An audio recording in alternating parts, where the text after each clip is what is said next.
जय हिंद दोस्तों, मेरा नाम है अनिरुद्ध और मैं आप सभी का वेलकम करता हूं करियर विल आईएएस पर। दोस्तों, आज से लगभग 2 महीने पहले हमारे सेंट्रल बैंक यानी कि आरबीआई के द्वारा एक ऐसा मूव लिया गया था जिसके बेसिस पे आरबीआई का खुद का ये कहना था कि इस मूव की वजह से नाना करते भारत में कम से कम $70 बिलियन के जो यूएस डॉलर इन्फ्लोज हैं वो आएंगे ही आएंगे। मैंने इस पूरी चीज़ को लेकर एक सेपरेट वीडियो बनाई थी जिसको अगर आपने नहीं देखा है तो आप जाकर के देख सकते हैं। वेल गेस व्हाट दोस्तों, उस पर्टिकुलर एक मूव का रिपोर्ट कार्ड आज हमारे सामने आ चुका है एंड उसका जो अंजाम हम लोग यहां पे विटनेस कर रहे हैं, जो नंबर्स आपके सामने आने वाले हैं वो वाकई में बहुत ज्यादा सरप्राइजिंग नंबर्स हैं। बिकॉज आरबीआई ने जो यहां पे एस्टिमेट लगाया था उस एस्टिमेट को हम लोग ऑलरेडी क्रॉस कर चुके हैं एंड आने वाले कुछ दिनों में आरबीआई के वो वाले नंबर्स $80 बिलियन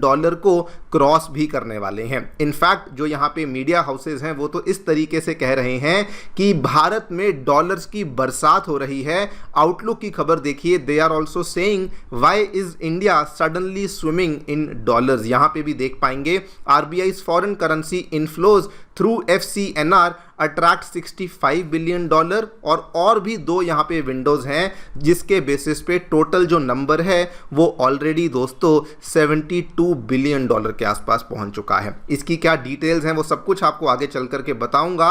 इनफैक्ट इस पूरी चीज के चलते इंडिया के जो फॉरेक्स रिजर्व्स हैं जो कि पहले काफी तेजी से नीचे गिरना शुरू कर चुके थे, वहां पर भी हमें बहुत शानदार उछाल देखने को मिला है। जो लेटेस्ट रिपोर्टेड नंबर आया है दैट इज $716 बिलियन, यानी कि फॉरेक्स रिजर्व्स भी अब 6 मंथ की पीक को यहां पे टच कर चुके हैं। हालात दोस्तों ऐसे बन चुके हैं कि अब इंडिया जो कि एक टाइम पे डॉलर सेलर माना जाता था वो आज की डेट पे डॉलर एक्यूमुलेटर बन चुका है। इनफैक्ट ये वाले एक विंडो की वजह से इतनी भारी मात्रा में डॉलर्स इंडिया के अंदर आ रहे हैं कि अब दोस्तों आरबीआई के गवर्नर संजय मल्होत्रा जी ने खुद आकर के ये कहा कि जो हमने ये मूव लिया था जो कि 30 सितंबर तक वैलिड होने वाला था उसको अब हम लोग 31 अगस्त को ही क्लोज करेंगे। एक महीना और जो है वो नहीं चलाने वाले हैं। इसी पूरी डेवलपमेंट के बारे में हम लोग चर्चा करेंगे। क्या एग्जैक्टली यहाँ पे हुआ है, ये जो $72 बिलियन का ब्रेकडाउन है ये क्या है, आरबीआई ने ऐसा क्या मूव लिया था, इस पूरी चीज़ के मायने हमारे फॉरेक्स रिजर्व्स के लिए क्या हैं, हमारे बैलेंस ऑफ पेमेंट्स के लिए क्या हैं, वो भी समझेंगे। एंड मोस्ट इंपॉर्टेंटली अगर इतने डॉलर्स इंडियन इकोनॉमी में फ्लो इन कर रहे हैं तो आखिरकार हमारा जो इंडियन रुपी है वो क्यों यहाँ पे नहीं बढ़ रहा, उसके बारे में चर्चा भी करी जाएगी। आइए शुरू करते हैं मेरे साथ। मेरा नाम है अनिरुद्ध। यदि आप लोग हमें फॉलो करना चाहते हैं तो दिए गए टेलीग्राम चैनल के माध्यम से ऐसा कर सकते हैं। दोस्तों आगे बढ़ने से पहले करियर विल आईएएस की जो टीम है वो आपके लिए 2027 के यूपीएससी प्रीलिम्स एग्जाम के लिए एक स्पेशल सीसैट बैच को लेकर आई है जिसमें कि मैथमेटिक्स लेंगे राकेश सर, रीजनिंग लेंगे पीयूष सर एंड कॉम्प्रिहेंशन लेंगे सत्येंद्र सर। ये पूरा का पूरा जो बैच है हिंदी और इंग्लिश दोनों ही मीडियम्स में अवेलेबल करवाया गया है और इस बैच की जो फीस है that is only and only 1999 rupees. अगर आप इसमें एनरोल करना चाहते हैं तो नीचे डिस्क्रिप्शन बॉक्स में उसका लिंक दिया गया है और उसी के माध्यम से एनरोलमेंट कर सकते हैं। All right, directly coming to the news, थोड़ा सा आपको बैकग्राउंड यहाँ पे बता देता हूँ। दोस्तों आज से लगभग 2 महीने पहले की बात है, to be very very precise June के पहले हफ्ते की बात है, आरबीआई के द्वारा कुछ स्पेशल मेजर्स को अनाउंस किया गया था जिससे कि वो इंडियन इकोनॉमी में फॉरेन कैपिटल को अट्रैक्ट करना चाहते थे। कुल मिला के 3 इंपॉर्टेंट मूव्स थे जो कि अनाउंस किए गए थे। एक मूव था एक्सटर्नल कमर्शियल बोरोविंग्स को लेकर जो नियम थे उनको रिलैक्स कर दिया था कि अगर आपको बाहर से पैसा चाहिए तो उसको लेकर जो नियम है वो थोड़े से उसमें कंसेशंस दे दिए गए थे। बॉन्ड मार्केट मेजर्स को लेकर भी ये रिलैक्सेशन दे दी गई थी कि जो फॉरेन इन्वेस्टर्स इंडियन गवर्नमेंट की डेट मार्केट्स में निवेश करना चाहते हैं उनके लिए निवेश करने का प्रोसेस आसान कर दिया गया था। लेकिन जो सबसे बड़ा मूव था that was with respect to FCNR-B deposits. FCNR deposits क्या होते हैं, जैसे दोस्तों हमारे और आपके FD होते हैं वैसे ही NRIs के लिए जो FDs होती हैं उनको FCNR-B डिपॉजिट्स कहा जाता है। एंड उस चीज़ को लेकर लेकर आरबीआई के द्वारा नियमों को बहुत ज़्यादा रिलैक्स किया गया। इनफैक्ट आरबीआई के डेप्यूटी गवर्नर ने बैंकों को जाकर के ये गाइडलाइंस दे दी थी कि एफसीएनआर डिपॉजिट्स को मोबिलाइज करने के लिए जो भी आपको करना पड़े आप उनको अब करना स्टार्ट कर दो। इसके बेसिस पे दोस्तों बैंकों ने भी अपनी तरफ से इंसेंटिव देना शुरू कर दिया, जैसे कि स्टेट बैंक ऑफ इंडिया हुआ, एचडीएफसी बैंक हुआ, सरकारी bank Central Bank of India, Yes Bank, AU Small Finance Bank, CSB Bank, इन सभी ने जो भी इनके एफसीएनआर बी मतलब कि एनआरआई की एफडीज के ऊपर जो भी इनके ब्याज होते थे, इन्होंने उन सभी ब्याज दरों को बढ़ाना शुरू कर दिया सो दैट जो एनआरआई लोग हैं वो इंडिया में ये एफसीएनआर वाली एफडी बनाने के लिए और ज़्यादा इंसेंटिवाइज हो सकें। एंड दोस्तों उसी चीज़ का आज आपके सामने ये नंबर्स हैं, उसी चीज़ का ये परिणाम है कि FCNR B deposits as of August 22 मतलब कि कल तक का डेटा है, $65 बिलियन का जो यहाँ पे सम है वो केवल और केवल एफसीएनआर बी डिपॉजिट्स के माध्यम से आ चुका है। इसके अलावा $4.9 बिलियन ओएफसीबीज के थ्रू आया है, एक्सटर्नल कमर्शियल बोरोविंग्स के माध्यम से $2.6 बिलियन आया है, यानी कि मोटा मोटा जो आपका टोटल नंबर है वो $72 बिलियन को ऑलरेडी क्रॉस कर चुका है। आरबीआई गवर्नर का ये खुद का कहना है कि 31 अगस्त आते आते ये नंबर इजीली $80 बिलियन के नंबर को क्रॉस कर जाएगा। सबसे बड़ी बात दोस्तों जो यहाँ पे स्पीड हमने देखने को मिली है वो एक्स्ट्रा ऑर्डिनरी है। ये वाला जो पूरा का पूरा स्कीम था, if I am not wrong, I think 8 जून को शुरू किया गया था एंड 8 जून से लेके 17 जुलाई तक जो एफसीएनआर में टोटल डिपॉजिट्स आए थे वो केवल $17.4 बिलियन के आए थे। लेकिन उसके बाद देखिए 31 जुलाई को क्या हुआ, ये नंबर बढ़कर $36.7 बिलियन, उसके बाद 13 अगस्त को ये नंबर बढ़कर $52.3 बिलियन एंड 22 अगस्त को ये नंबर बढ़कर $65 बिलियन को क्रॉस कर गया। मतलब कि 17 जुलाई से लेके 22 अगस्त तक हमें सडनली $48 बिलियन की जंप देखने को मिली।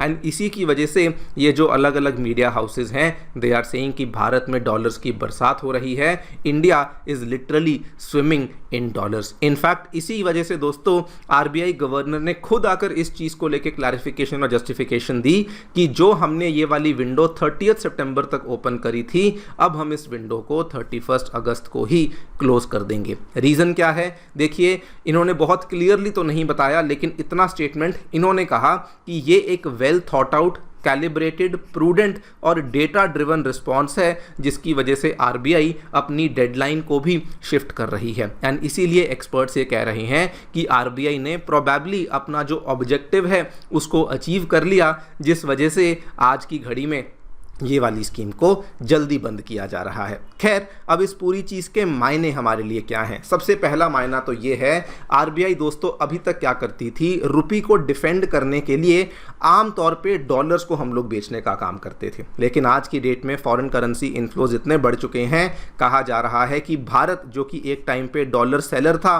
वो अब डॉलर एक्यूमुलेटर बन चुका है। और इसका ये भी आप परिणाम देख सकते हैं, फॉरेक्स रिजर्व्स जो कि लगातार स्पेशली जब ये युद्ध शुरू हुआ था यूएस और ईरान के बीच में तब तो प्रॉब्लम्स बहुत ज़्यादा बढ़ चुकी थी, लेकिन अब फॉरेक्स रिजर्व्स एक बार फिर से $700 बिलियन के साइकोलॉजिकल फिगर को क्रॉस करते हुए $716 बिलियन के आसपास पहुंच चुके हैं।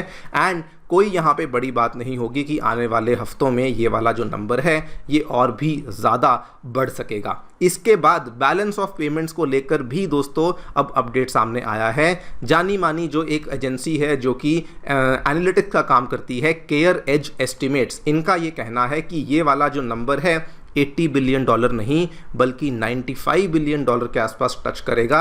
And they are now saying कि इसकी बेसिस पे इंडिया का जो कैपिटल अकाउंट सरप्लस है it could rise to $108 billion, जो कि पिछले साल केवल और केवल $2 बिलियन के आसपास था। वहाँ पर दोस्तों इतना ज़्यादा बढ़त हमें देखने को मिल सकती है।